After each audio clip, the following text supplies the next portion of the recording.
Cher diablotin du jour, bonjour. J'espère que vous allez bien et que malgré la durée de ce confinement, que votre morale reste bon. Ce matin, en écoutant les oiseaux chanter, et on peut dire qu'ils s'en donnent à cœur joie, je me suis posé la question. Est-ce que les oiseaux sont heureux? C'est vrai finalement. On ne sait pas vraiment pourquoi ils chantent. Alors sûrement pour parler ensemble. Hein. Tu passes boire l'apéro ce soir? Ouais, ok, ça marche, j'amène les verres. Oui, bon, elle était facile celle-là. Mais ils nous donnent vraiment une sensation de joie, un sentiment d'être heureux, de chanter la légèreté, la liberté. Et peu importe la situation, la pluie, le vent, ils chantent quand même. Comme un message subliminal qui nous dit « La joie reste là ». Ce sont de fervents militants finalement. Oh, il doit bien y avoir des complaintes, hein, une sorte de blues des oiseaux, des discordes. Mais quelle force dans un tout petit être, quelle détermination. Un peu comme ce cactus, si petit et capable de faire de si grandes fleurs. Quelle leçon, n'est-ce pas? Peut-être même la leçon du jour. Notre mascotte populaire française est bien un volatile, finalement, le coq. Qui, comme dit l'expression populaire, le coq est l'animal capable de chanter les deux pieds dans le purin. Très analogue, n'est-ce pas? Mais quelle est cette force? Cette force de croire, de rester ouvert quoi qu'il en coûte, de rester positive, inscrivant tous les moments bons et mauvais dans une continuité, une suite.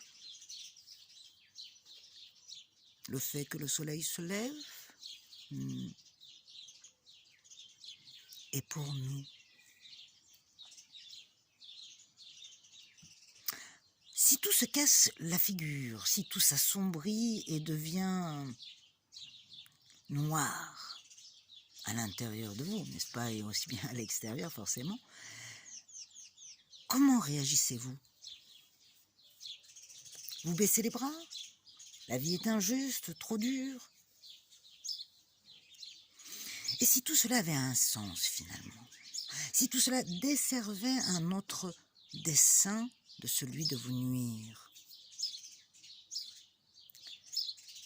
Si au lieu de le prendre pour plus que ce qu'il n'est, on remettait le moment difficile à son rang de simple serviteur et d'exécutant.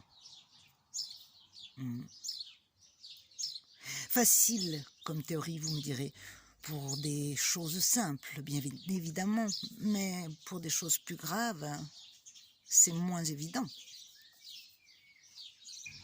Ok, d'accord. Mais grave ou simple, qu'en faisons-nous?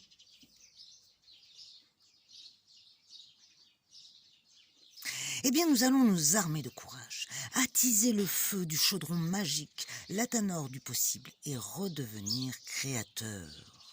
Brûler le soufre de nos souffrances à l'impulsion d'aventures nouvelles. Et plus aguerris, plus riches de nos blessures, de nos expériences, nous transformerons le plomb qui nous plombe en or. C'est le solve et coagula, que Jung associe au terme abandon et détermination.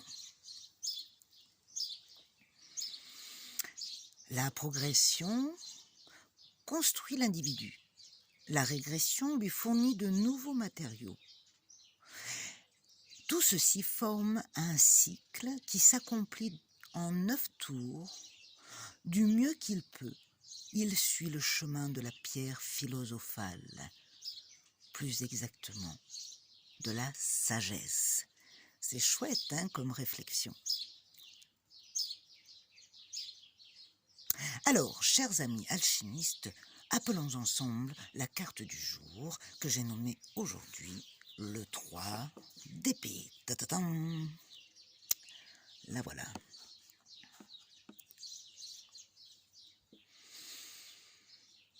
Le 3 d'épée est l'opposé du 3 de coupe. Il représente le déséquilibre, le rejet, la tristesse, la solitude, le chagrin, la trahison, la séparation et la souffrance.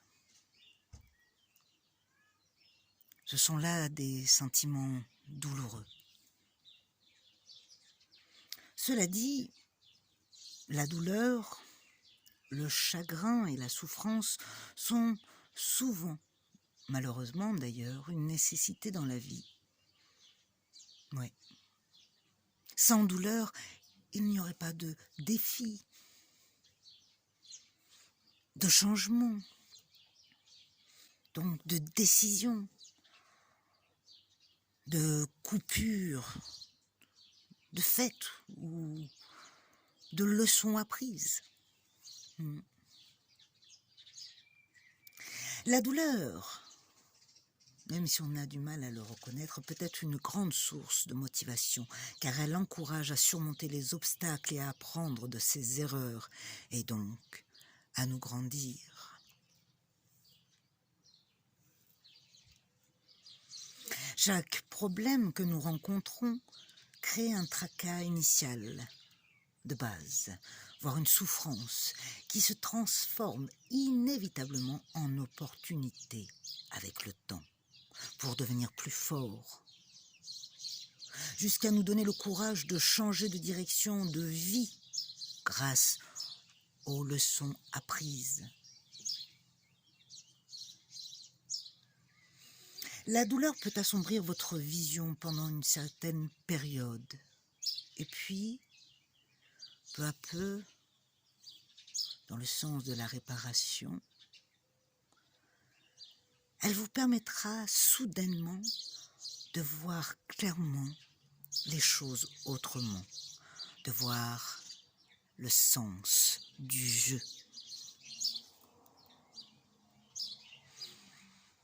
Bien que la vie semble absurde pendant cette période-là, injuste,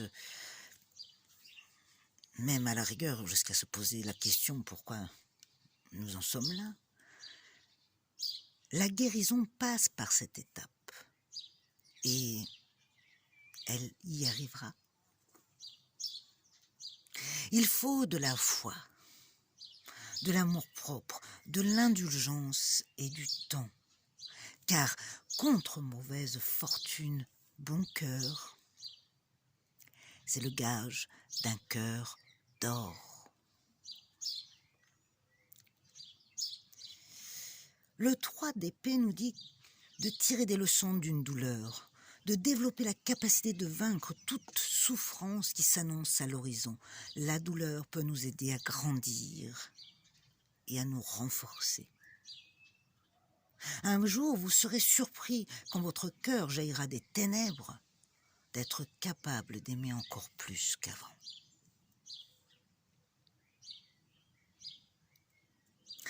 De même, cette carte signifie la perte, la difficulté, le sacrifice et les relations brisées.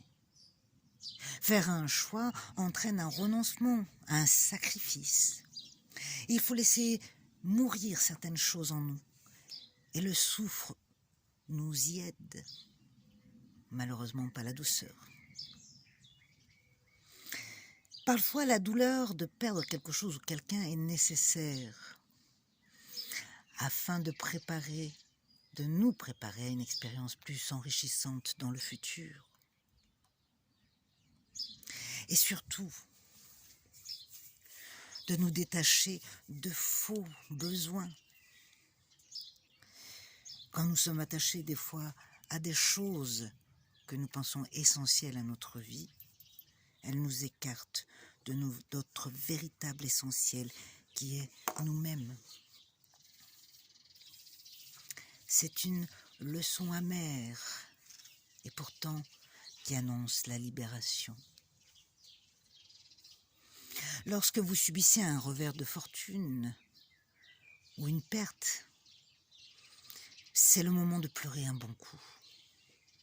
Cela fait partie du processus de purification qui garantit la maturation, l'élévation de l'être vers sa guérison. Se sentir submergé par la perte, par les émotions environnantes est normal. Il faut s'autoriser à, par moments, se laisser aller, histoire de vider les vannes et de pouvoir guérir et passer à autre chose. C'est sûrement ce que font les oiseaux. Alors, nous allons voir du côté de notre intérieur pour voir quelle température il fait, avec bien sûr notre petit travail d'introspection. Vous vous installez confortablement et respirez profondément.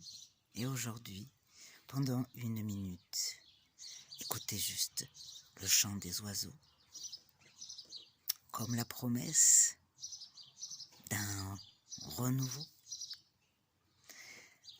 Mettez la vidéo sur pause et à tout de suite.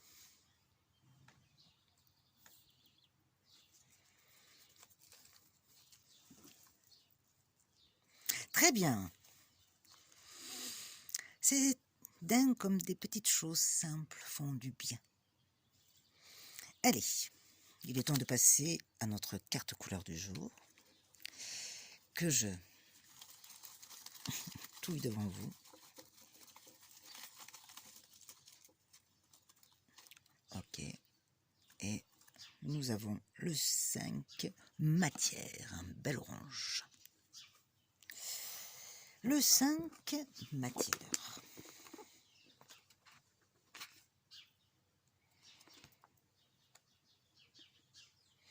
Le plaisir. Je suis un joueur, j'aime me faire plaisir. Je le cherche, je l'apprécie sous différentes formes. Ma sensualité est vécue de façon plus instinctive, ça me fait du bien. Je suis gourmand. Rien ne m'arrête quand il s'agit de me faire plaisir. Je craque.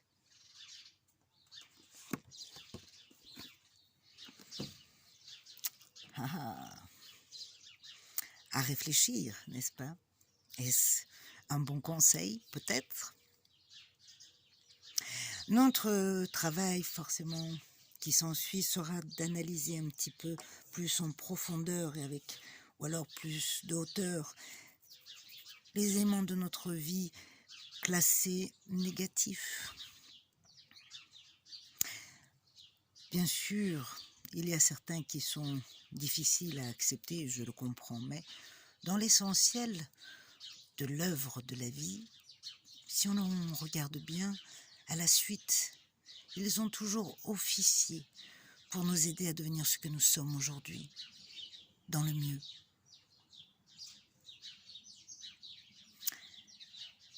Allez, je vous laisse avec la petite anecdote du jour, qui forcément est, après la pluie, vient le beau temps. Je vous souhaite une belle journée. Je vous dis à demain et en attendant, prenez soin de vous.